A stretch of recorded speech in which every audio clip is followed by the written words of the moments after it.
I'm going to start with you first. I think one of the most powerful aspects of filmmaking is its ability to make audiences feel less alone and help them understand emotions that they may not be otherwise able to articulate. You turn to coming of age films during such a pivotal time in your life. How did those influences inspire you to write All of Us at River's End? And tell us a little bit more about the short.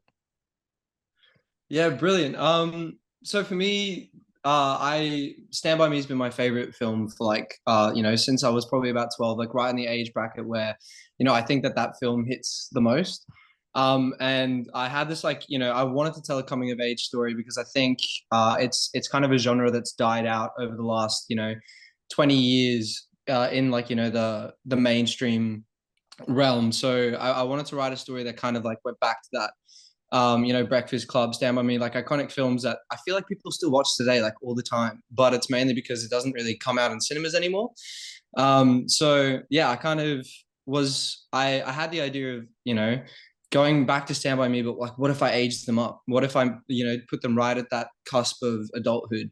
And I think like most people truly become adults when they experience some form of tragedy. So that's where like the kind of, you know, parallel between Stand By Me and River's End can be drawn.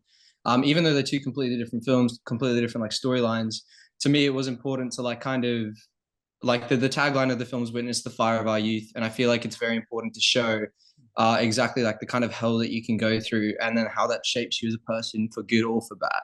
And I thought that that was important so that people, in terms of feeling less alone, can relate to, if people aren't necessarily proud of who they are and they didn't come out the way that they thought, this film's all about just being like okay with that, and kind of moving on from, that fire that takes place right at the cusp of adulthood.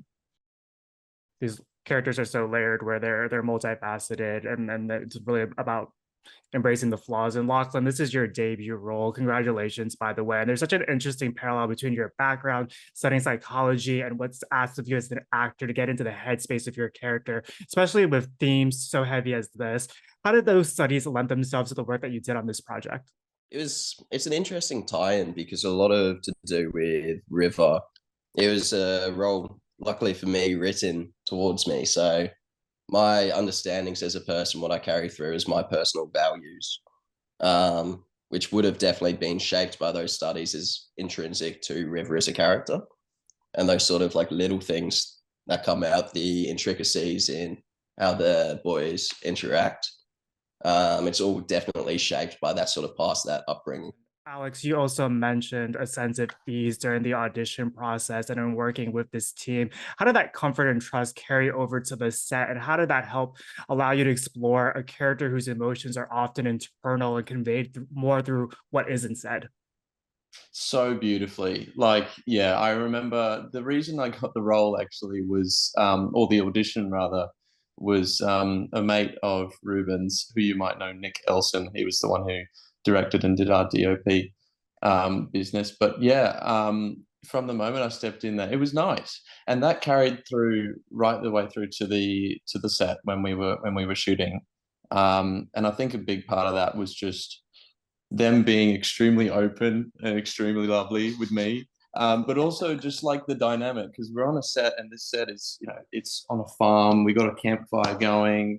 We've got cameras out, but it still feels like, it just feels really nice and comforting. And the amount of things that I got to know about these boys while just, shooting for however long it was now, feels like a lot. So yeah, during our shoot, I got really close with these fellas. And yeah, it was just a really, really pleasant shoot, probably one of the best I've ever been on.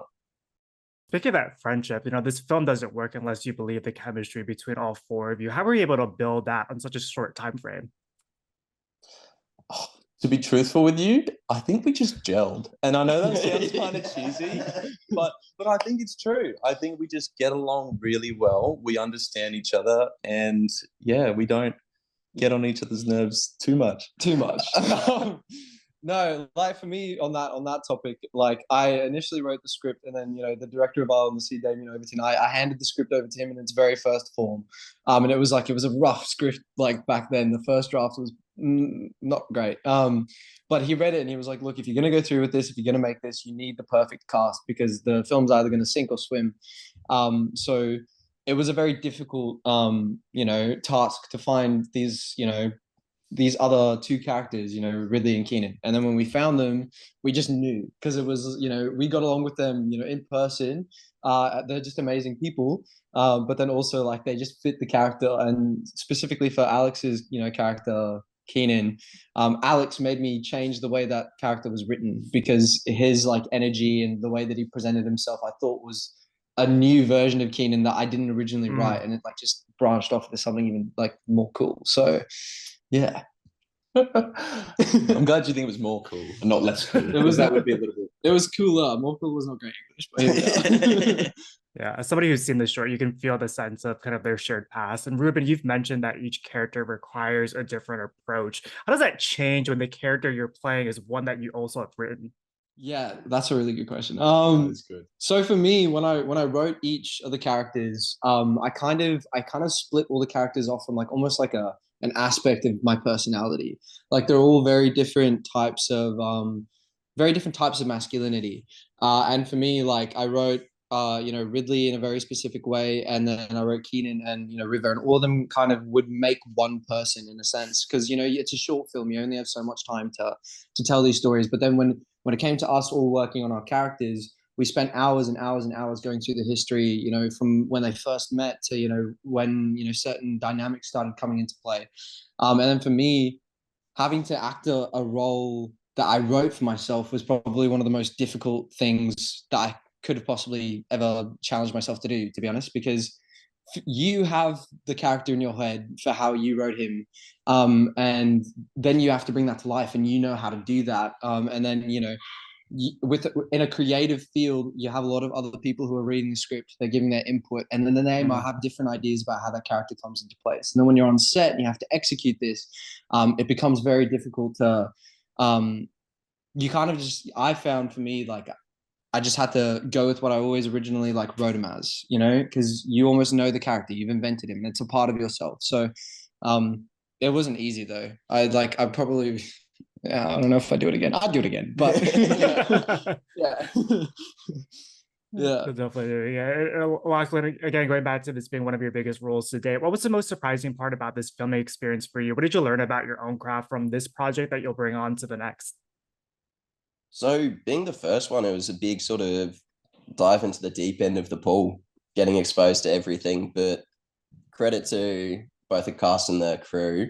As soon as I was on set, it was like a big family, from the production assistants to director to these fellas. They made it super easy, and it's real cool being in that sort of creative zone, even before when we're actually shooting, getting together in Zoom calls, just analyze our characters, getting that backstory that even's not displayed on camera, because we have that already known. We can carry that into these little interactions, and it's really cool, not just like portraying something, but also like helping it develop, watching it evolve. I remember those Zoom calls. They were amazing. A lot of them I was on So break at work. Some of the staff were on the phone to these. They went on for so long, Yeah. but it was great. It was worth it. And Alex, music is such a through line for so many of these characters. And so often actors will create various playlists to get in the mindset of the people that they're trying to portray. Because you have such a strong affinity to music, was that something that you did? If so, what was on the playlist of your character? Well, I sort of had that done for me. Ruben created a playlist which he shared with me, it had a brilliant collection of songs. I can't exactly remember what they were now, but they suited the vibe of the film really well. And I remember actually driving. It was you and I together in the car. We were driving to set on our first shoot day, and we had that playlist actually playing in the car. So I don't know. And yeah, there were times where I'd sort of get away from set and just sort of sit on my own and just have it on, listen to it whenever I had some downtime, and it was nice. And yeah, so I suppose not only just being on set and being in that environment, but also having the time to like step away, listen to a bit of music, listen to it before the shoot for the week upcoming, just to excite myself. Yeah, I mean, I wouldn't say it necessarily contributed massively to my performance per se, but it certainly certainly made me happy. Ruben, If you that need to makes share that. Yeah, that makes sense. Ruben, you need to share that as like part of the teaser leading up to the release of this short. And you touched upon this already, but I imagine as a writer, you have such a strong sense of who these characters are. But once you cast your actors, you want to hand the reins over to them. How did you create that environment on set where your co-stars were able to do just that? Yeah, so right from the get-go, when Alex, Renee, like, and again, Rivers, like, was written for Lachlan, like, when we got on set, we had done all this work prior with the characters and that. It was about getting the casting right. Like, if you look at the descriptions of Renee on like a script level, and then you look at Renee in person, you can see how like he was cast in that role. It was like he was pretty much exactly what I envisioned it originally, and then when it came to the freedom for on set and portraying the characters, is like there was basically just my rules were, when you look at the script, whatever's in the script, that's your Bible. Everything that's out of the script, you have free reign. Like, whatever you want to contribute to that, you 100% can. And I feel like, I don't know if you'd agree, but I feel like when it came to these acting sessions and all of that, it was a lot of just us kind of, it was like playing make believe almost. Like, we were like, yeah, and then 20 years ago, this is how they met, and all that jazz. And yeah, when it got into set, it was kind of just, now you know what happened in the script, you know what the Bible is. Now you go off and just take it in your own interpretation. Yeah, I wouldn't say you guys were chained to a certain way of going about your roles, eh? No, not at all. I agree. And this is what we worked on in these Zoom calls leading up to the shoot dates. Was we'd literally hop on the phone, say, "Hey, okay, so what do you think about your character? What have they done in their past life that's going to influence their decisions, in this current time period?" And we went around and did that for each of our characters, mostly facilitated by Ruben. But that really helped because it gave, like, you have your character, you have the script, you have the lines. Sure, great, but this is where you get, the extra fourth dimension when you do that sort of thing. And yeah, Yeah. yeah, yeah. A question for the group, Nick was also so intentional in the ways that he wanted to shoot this short film, which included using a lot of natural light and embracing kind of focal imperfections, which ties back to some of the themes of this film. And it does have this really classic coming of age essence to it that it's so desperately needed in this industry. Like Ruben, you were saying earlier, how does that shooting style create the freedom for all of you to take more risks? You want to start with this one? I suppose I could start. Yeah, I suppose being on set and doing, like, this is my first sort of coming of age genre film that I've ever been a part of. And it makes me want to write one myself. To put it simply, it makes me want to write one myself. Whether I do or not is another thing. Because my experience in writing is probably minimal in comparison. But yeah, if that makes sense, it makes me want to write my own because yes, I want to see more coming of age, in cinema, and it's such a beautiful genre that you can do a lot with, which I think we facilitated decently well. So yeah, it makes me want to write my own. Yeah, pretty much. For me on that question is just Nick tackled the film so brilliantly because he basically broke down every single shot that was discussed through the storyboards, through the script, and he made sure that like everything was shot very intentionally. And it was a very big task of mine on a script level to ensure that the film had like a lot of tender moments between males that you really don't typically see in films. There's a lot of times where these males are like going into kind of embraces and stuff that I can't really note a lot of films where you see that kind of kinship that isn't just like dudes being blokes. It's a bit more of like a sensitive depiction of it all. And I think with Nick, what he was able to do is he was able to capture that through a very through that kind of romanticized lens, and still keep the story back to its roots, which is just purely about friendship, and how that can become complicated and how that can become blurred. And he used the camera perfectly to do that.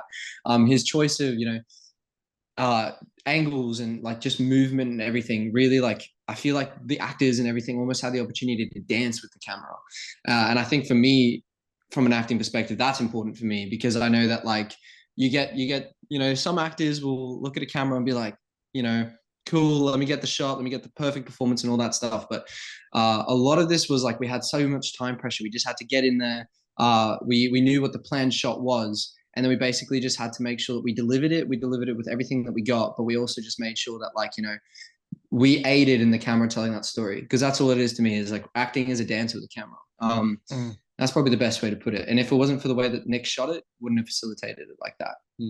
Shout out Nick Elson. Yeah, I feel with the way he shot it as well, like the big thing you're trying to capture is that kinship, that sort of love between the fellas, where this is family, and then when you juxtapose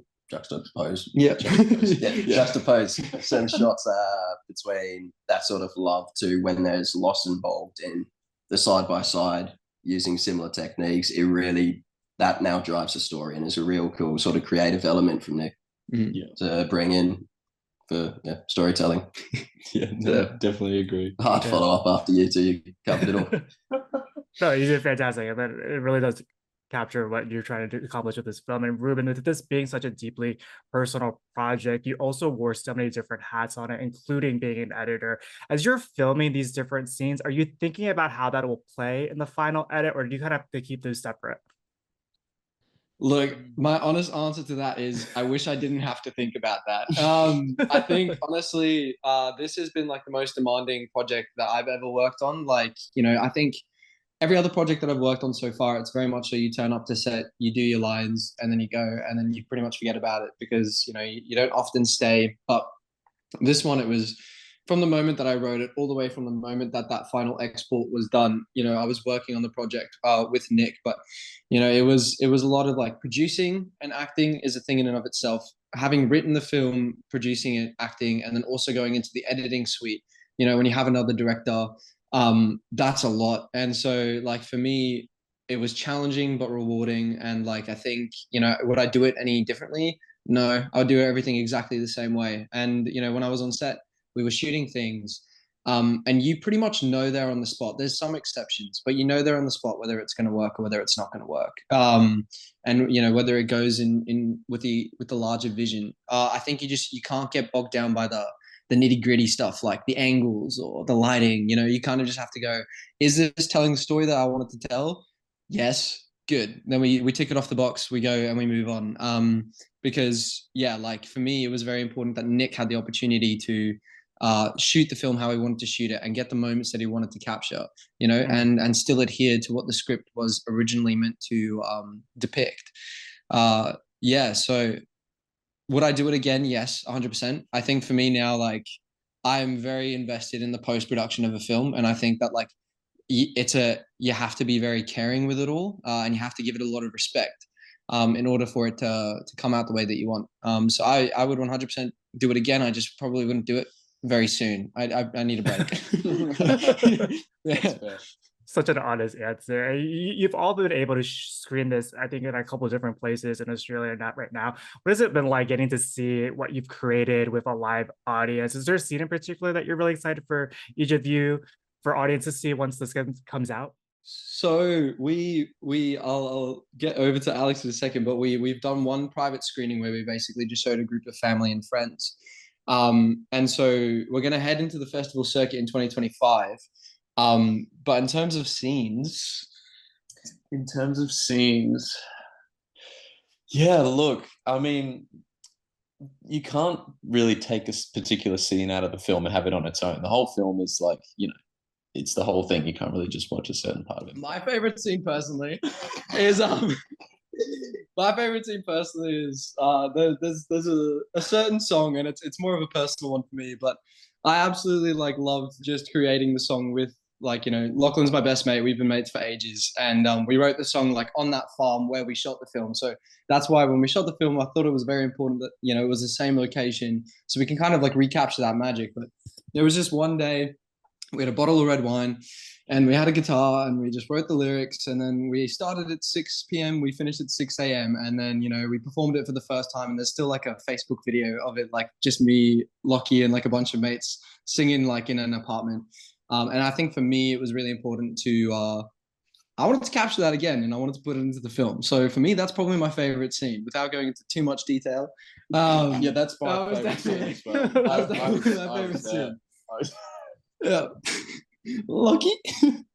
I hate to give the same answer, but that the song scene, because what Ruben was talking about, that sort of moment between us. It's a real cool feeling, like that chair on that spot at that farm. But about 2 months beforehand, me and Ruben had just been bottle of wine, guitar, making this song, and it's something that is like the actual song is a very emotionally charged one from us. So seeing that on the big screen for the first time, that was my first like big wow. I was tearing up seeing it. Yeah. Like it felt amazing, and that is something I'd love to like.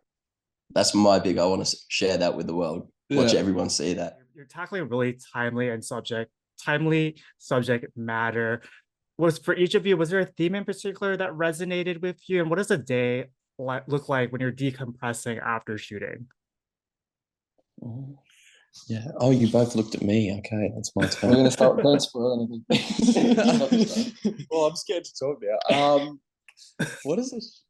I guess like on set, we were all sort of staying on set because we were out, in the middle of whoop whoop, on the farm to shoot. So we all stayed on set for the night. So it would be, sit around the fire, have a bit of dinner, just talk, really talk to people, get to know them. And this, ties back into, how well we've gotten to know each other in such a short span of time is because we did that, really. That's all we did, really. We just chatted and enjoyed each other's company. Like obviously other film sets are very different to that. You go home and you look at, your next call sheet for the next day and okay, well, we'll do it all again. But yeah, with this one, we're all together still, even when we've said, okay, yeah. We go out for dinner, we go out for drinks, we like don't stop talking to each other for sure. Like it's good. I love it. It's probably the most amazing like chemistry I've ever had with anyone on any film set, period. To the question, for me, like the most like impactful, the kind of timely subject matter, the theme that was important to me is just like the film does delve into some substance related themes for sure, addiction, which I think is a huge thing that comes into play, and it's not spoken about enough. In when you approach your teenage years, my word, do you have the opportunity to become addicted to substances? It's insane.